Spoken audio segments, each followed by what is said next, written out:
Good evening, everybody. My name is Mr. Birch. I'm the head of PE here at King's, and I'm going to talk you through the PE department's option courses for 2021. The first thing that you should know is that we offer two courses here at King's. The first one that I'm going to talk about extensively this evening is the GCSE PE course, for which we follow the AQA exam board. And the second course I'm going to talk about is a vocational qualification, which is the OCR Cambridge Nationals in Sports Studies.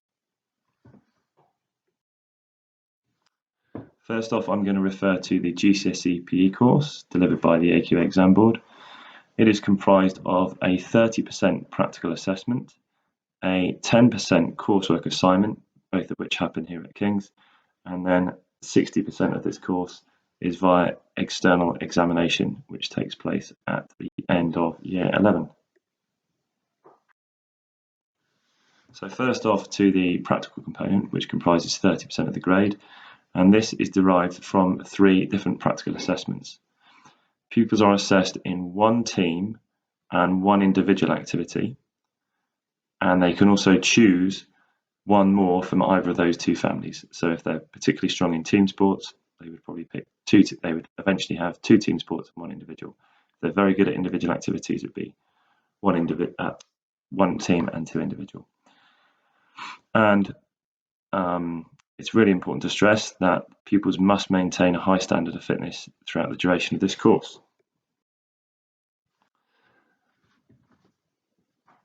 Before you now, you see the list of team sports for which pupils can be assessed for the AQA GCSE PE course, and I must stress that this is a finite list. Many of these we deliver here at King's, but those that we don't, pupils would have to provide an extensive catalogue of video footage to show them doing a range of skills in that activity, but also a competitive situation. And before you now on this slide is the list of individual sports or activities that a child could be assessed for with this course. But I must stress at this point that if your child is particularly good at, for example, tennis, they cannot use tennis as both a team sport and an individual sport. They can only use it in one instance.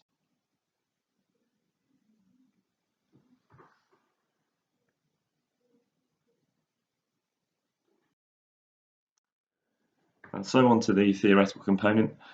At the end of year 11, in the May-June series, pupils will sit 2 1.25-hour exams. This is comprised of some multiple choice questions, some short answer questions, and then some more extended pro-style questions, which are based on short scenarios. Now, the final 10% of their course is then made up of a written piece of coursework, which is an in-depth analysis of performance, a really close scrutiny of their strengths and weaknesses, both from their fitness aspects of their sport and also the skill-related aspects of their sport.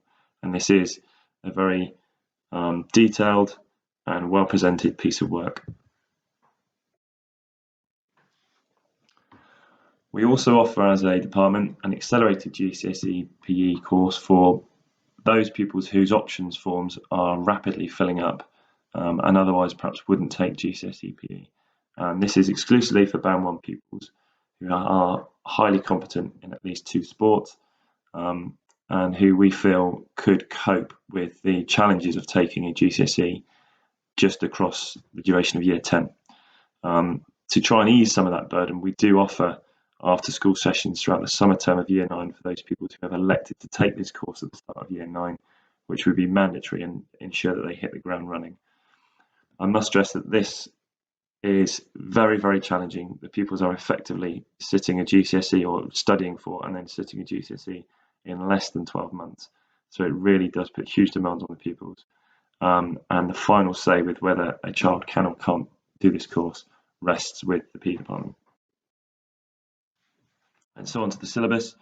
For the course, the theoretical component, there's 7 key areas there that are quite diverse. You can see from this list that the GCSE PE course is in fact a very broad church, from applied anatomy and physiology, movement analysis, looking at planes and axes, use of data, physical training, sports psychology, more and more important in the modern world, looking at skill acquisition, socio-cultural influences, and particularly for that, we ask that pupils download and regularly look at the BBC Sports app, and then health, fitness, and well-being.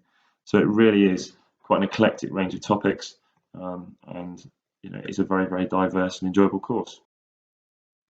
And so on to the OCR Cambridge Nationals First Certificate in Sport Studies. This is a more hands-on course, which perhaps offers a little bit more insight into work-related learning in PE. It's a 2-year level 2 qualification that sits at the same level on the national qualifications framework as a GCSE, and there are 4 units, 3 of which are assessed via assignment work and practical assessment, and then 1 of which is externally assessed via a test. And all 4 units are worth the same weighting, so they're all worth 25% for the child's final grade. So significantly less is riding on this with the exam. At the end of the course, the pupils are awarded a pass, merit, distinction, or distinction star, either at level 1 or at level 2. To give you some indication of where this sits in terms of a GCSE, a level 2 pass in sport studies equates to about a level 4 for GCSE PE.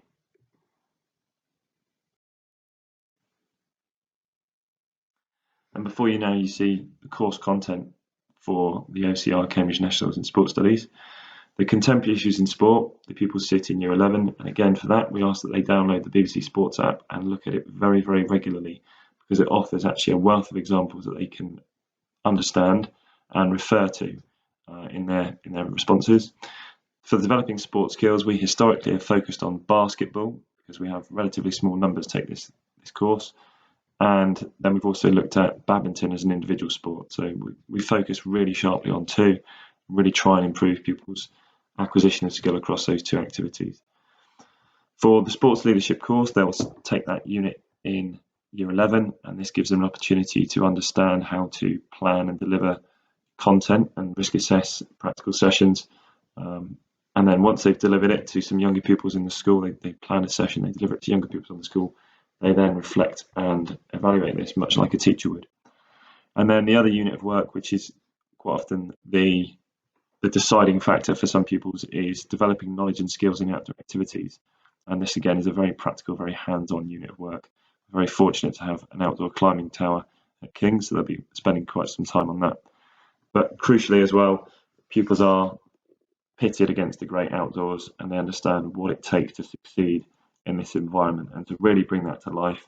Historically, we take the students to the Hampshire Mountain Centre in Wales, which does incur a cost, but really gives them a genuine feel of the value and the benefits of outdoor activities, and really, really brings that to life, and as well allows them to hear their bones rattle, which is never a bad thing.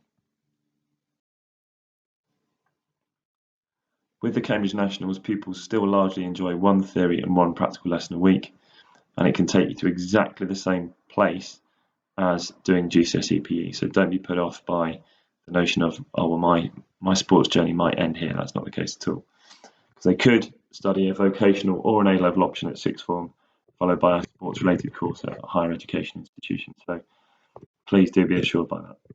And one thing I must stress as well is that employers look very favourably upon sports courses because of the range of skills that pupils acquire from them.